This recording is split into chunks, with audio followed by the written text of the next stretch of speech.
Dance is a hidden language of soul and body.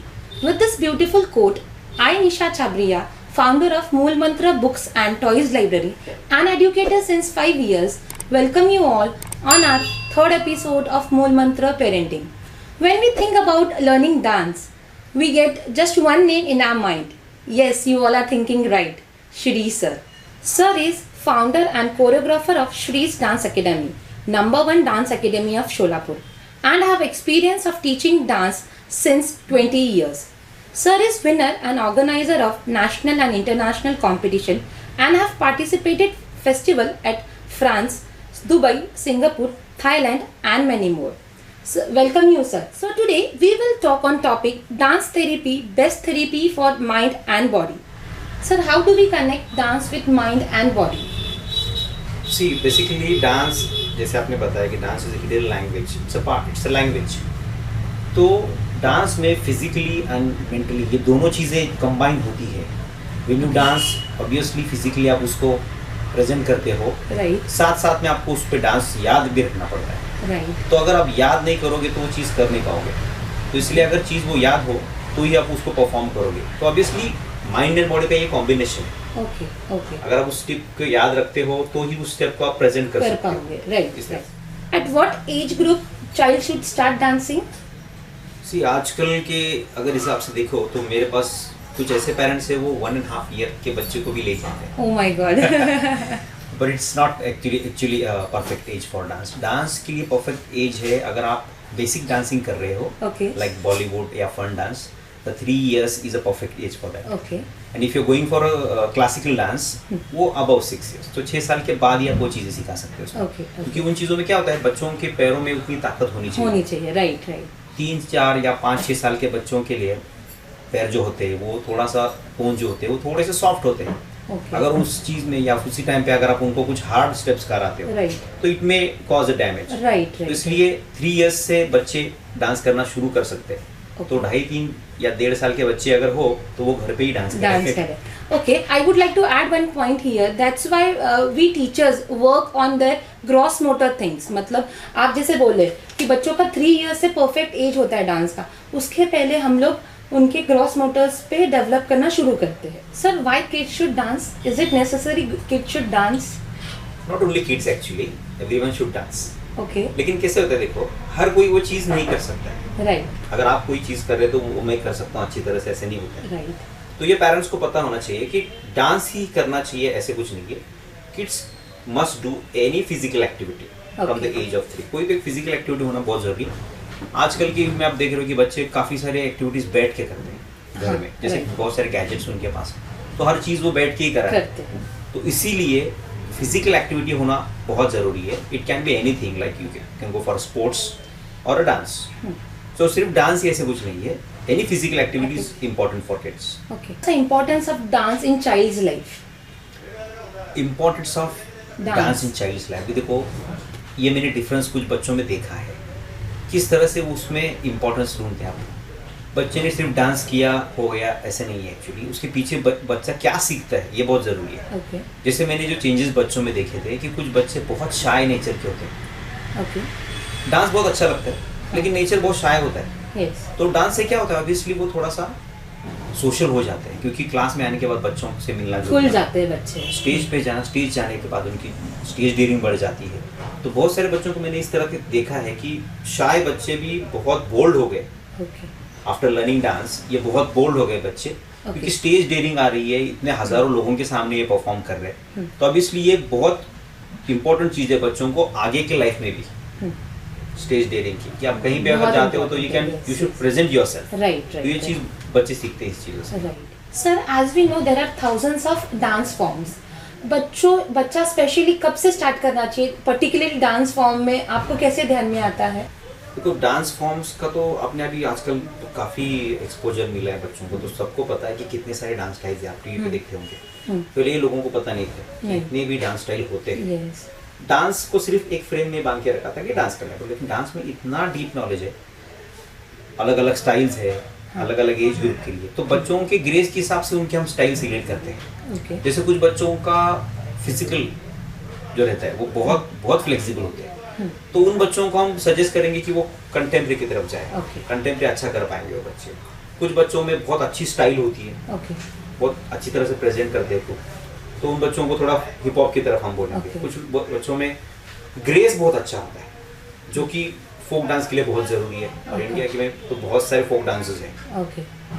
ये अलग अलग सेक्टर्स है डांस के, लेकिन इसमें ऐसे है कि कुछ बच्चे ऐसे भी होते हैं कि ये सभी चीजें एक साथ भी अगर आप करो तो भी अच्छा ही कर लेते हैं। Okay. तो उन बच्चों को हम ऑलराउंडर बोलते हैं। Okay. Okay. Great. ऐसे भी बच्चे हैं। ऐसे बच्चे होते हैं कि जो फोक भी करेंगे, मॉडर्न भी करेंगे, कंटेम्प्रेरी भी करेंगे। हाँ. तो ये डिपेंड्स अपॉन बच्चों का जो फिजिक है उसके ऊपर। सर ये फिर फ्लो से पता चल जाता है कि पर्टिकुलरली एज में आने के बाद वो बच्चों को आप डांस फॉर्म में वैसे शिफ्ट कर देते हो कि ये फ्लो से ही चलता है? नहीं, बच्चों के रेगुलर क्लास में जब हम उनको देखते हैं, इसमें प्रैक्टिस तो बहुत जरूरी है। राइट. और ये कुछ दिनों के बाद हमको समझ में आ जाता है कि ये बच्चा इस चीज में बहुत अच्छी तरह से कर रहा है। Okay. उसका ग्रेस अच्छा है, या फिर उसको खुद को उस चीज में इंटरेस्ट ज्यादा है। Okay. जैसे अभी हमने सेशंस रखे हैं क्लास में कि 3 दिन अलग अलग स्टाइल, जिस दिन उसके पसंद वाली डांस स्टाइल है उस दिन वो ज्यादा जोश में करता है। तो हमको पता चल जाता है कि इसको ये डांस पसंद है। जाता है। ओके. ओके. सबसे सिंपल वे, अलग स्टाइल तो बहुत सारे हैं नॉलेज वाइज, लेकिन सबसे पसंदीदा जो स्टाइल है सबको, हम इंडियंस को, वो है Bollywood style. Everyone can do it, और ये सिर्फ बच्चे नहीं, बड़े भी एंजॉय कर लेते हैं। राइट. सर डांस से बच्चों के स्टडीज पे क्या इफेक्ट होता है? देखो, इफेक्ट 2 तरह के होते हैं। एक तो होता है positive effect, negative effect. Okay. काफ़ी पेरेंट्स को ऐसे लगता है कि डांस सीखने से, डांस क्लास जाने से बच्चों का टाइम वेस्ट होता है, बच्चे पढ़ाई नहीं करते हैं। ये नेगेटिव इफेक्ट हो गया है, जो कि बहुत गलत है। पॉजिटिव इफेक्ट क्या है? डांस सीखने से बच्चे क्या सीखते हैं, आपको ध्यान में रखना बहुत ज़रूरी है। अभी डांस सीखने से बच्चों का माइंड डेवलप होता है, क्या कितने लोगों को पता है? आपको ऐसे लगता है फिजिकल एक्टिविटी हो गई, वैसे नहीं है। डांस से बच्चों का माइंड भी उतना डेवलप होता है। फॉर एग्जाम्पल, अगर एक 4 मिनट का डांस है, तो 4 मिनट के डांस में बच्चों को सैकड़ों स्टेप याद रखने पड़ते हैं। रिदम के साथ मैच करना है, एक्सप्रेशन भी देने हैं, गाने की तरफ भी ध्यान रखना है, ऑडियंस के साथ भी इंटरेक्ट करना है। ये सब चीजें वो एक साथ कर रहा है। ऑब्वियसली वो सब चीजें एक साथ कर रही है, इसका मतलब कहीं ना कहीं उसका ब्रेन काम कर रहा है। तो ये जो लोग सोचते हैं कि कोई अगर कुछ नहीं कर सकता है तो वो डांस कर लेगा, ये गलत है। उसके लिए भी कुछ ना कुछ तो लगेगा, आपको माइंड उसके लिए भी लगता ही है। एक एग्जाम्पल बोलता हूँ आपको मैं। एक पेरेंट्स थे जिनका छोटा बच्चा था जिसको टेबल्स याद नहीं होते थे। ये एक एग्जाम्पल मेरे क्लास में एक्चुअली हुआ है, और मैंने उसके ऊपर ये ट्राई भी किया। उसको टेबल्स याद नहीं होते थे। तो एक दिन पेरेंट्स ऐसे ही बात करते करते उन्होंने मुझे बताया कि सर उसको टेबल्स ही याद नहीं होते। तो मैंने उस बच्चे पे एक्सपेरिमेंट किया था। यूजुअली काउंटिंग कैसे होते हैं डांस में, 1 2 3 4 1 2 3 4, ये अलग अलग काउंटिंग्स होते हैं। मैंने उसका एक डांस कंपोज किया, लेकिन हम जब उसको सिखा रहे थे तब हमने एक एक्सपेरिमेंट किया उनके ऊपर। तो उस बच्चों को हमने काउंटिंग जो दिए थे ना, वो दिए थे 2 1 2 2 2 4, इस तरह से अलग अलग उसको काउंटिंग दिए। और उसको मैंने वो याद करने बोले, ऐसे हर एक टेबल को उसको मैंने याद कराया। एंड रियली ये वर्क किया उसमें। अभी आप में से कितने लोगों को ये पता है कि डांस में फिजिक्स आता है, डांस में ज्योमेट्री आता है, डांस में केमिस्ट्री आता है, डांस में मैथ्स आता है। काफी लोगों को लगता है कि डांस है। नहीं, ऐसे नहीं है। डांस में ये सब चीजें भी आती है, अगर आप डीपली अगर उसको देखो। फॉर एग्जाम्पल, फिजिक्स किस तरह से? फिजिक्स में क्या होता है? बैलेंसिंग, सेंट्रिफ्यूगल फोर्स, ये सब चीजें होती है। ये डांस में जरूरी है। विदाउट एनर्जी, सेंट्रिफ्यूगल फोर्स, ये सब चीजें कोई परफॉर्म नहीं कर पाएगा। जैसे कि आप 2 कपल डांस कर रहे हैं, एक पार्टनर को घुमा रहा है। हम सोचेंगे यार ये पार्टनर को घुमा रहा है, गिरता कैसे नहीं? यहाँ पे सेंट्रिफ्यूगल फोर्स काम करता है। तो ऐसे बहुत सारे फिजिक्स की चीजें इसमें काम करती हैं। फॉर एग्जाम्पल केमिस्ट्री, हम बोलते हैं केमिस्ट्री डांस में कैसे है? केमिस्ट्री ऑब्वियसली आजकल लोग बोलते हैं कि यार तुम दोनों डांस करो लेकिन केमिस्ट्री मैच नहीं हो रहा है। केमिस्ट्री मैच नहीं हो रहा है, इसका मतलब क्या है? केमिस्ट्री में 2 अलग अलग सॉल्यूशंस को आप एक साथ मिलाते हो तो इसमें एक सॉल्यूशन निकल के आता है। जब दोनों परफेक्टली मैच होते हैं तो ऑब्वियसली एक अच्छी चीज निकल के आती है। तो इसलिए डांस में केमिस्ट्री होना बहुत जरूरी है। परफेक्ट केमिस्ट्री हो तो ऑब्वियसली डांस ग्रेसफुल लगेगा। अभी आप जाएंगे ज्योमेट्री की तरफ। ज्योमेट्री किस तरह से आता है? ज्योमेट्री में एंगल्स होते हैं, 90 degree angle, 45 degree angle, 120 degree angle, ये सब चीजें डांस में यूज होती है। विदाउट डांस या फिर विदाउट एंगल्स डांस इम्पॉसिबल है। अब हर डांस के पोज को, स्टेप को आप देखोगे तो आपको उसमें एंगल्स दिखेंगे। तो इस तरह से वो हर चीज सब्जेक्ट से रिलेटेड होता है। सर आपके पास कौन से एज ग्रुप से बच्चे आते हैं, कैसे कोप अप करते हैं, थोड़ा सा उसका इन्फॉर्मेशन। तो मैंने जैसे पहले बताया कि 3 इयर्स से ही हम एडमिशन देते हैं बच्चों को, अबाउट 3 इयर्स। पेरेंट्स तो बहुत बचपन से भी लेके आते हैं, हम नहीं लेते। सम पेरेंट्स आर एक्साइटेड रहते हैं सर घर पे बहुत अच्छा डांस करते हैं, वो वाला डांस नहीं है, जस्ट एंजॉय कर रहे हैं। तो उसके लिए कैसे देखो, बेसिकली 3 तरह के पेरेंट्स या फिर 3 तरह के बच्चे हमारे पास आते हैं। ओके। एक वो जो बच्चा बहुत इंटरेस्टेड है, जो आते ही सीख जाता है, तो उनको हम बोलते हैं बॉन्ड डांसर्स।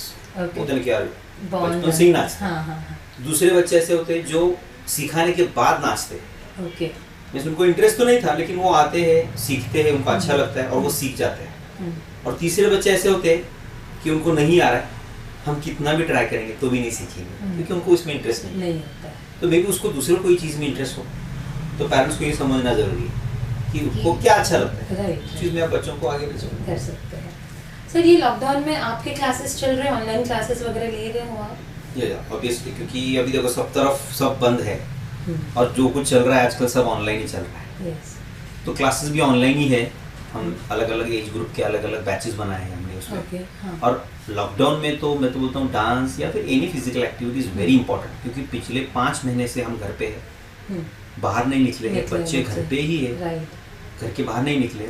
बहुत सारे बच्चे अभी वेट पुट ऑन कर रहे हैं। तो उनके लिए ये बहुत जरूरी है फिजिकल एक्टिविटी। तो पेरेंट्स को ये ध्यान में रखना है कि वो कितना अच्छा डांस कर रहा है, आप उसकी तरफ ध्यान मत दो, लेकिन वो 1 घंटा रोज का फिजिकल एक्टिविटी कर रहा है, बस उसका उतना फायदा हो तो भी बहुत है। सर पेरेंट्स के लिए कुछ स्पेशल सजेशन? सजेशन नहीं, एक अभी मूल मंत्र में हूँ मैं, तो मैं एक मूल मंत्र देना चाहूँगा पेरेंट्स को कि बच्चों को उसी लाइन में या फिर उसी चीज़ों में इंटरेस्ट दिलाइए जो वो करना चाहता है। आपने काफ़ी सारे मूवीज़ में ही देखा भी है, हम मूवी देखते हैं, तालियां बजा के घर में चले आते हैं और घर पे आके वही करते हैं जो हम खुद सोचते हैं। ऐसा मत करो, बच्चों को किस चीज़ में इंटरेस्ट है ना, उन चीज़ों में उनको आप मोटिवेट करो, डेफिनेटली वो चीज़ वो सबसे अच्छी करेगा। ऑन बिहाफ ऑफ मूल मंत्र team, I thank Shri sir for guiding us. Thank you and see you again with another interesting topic.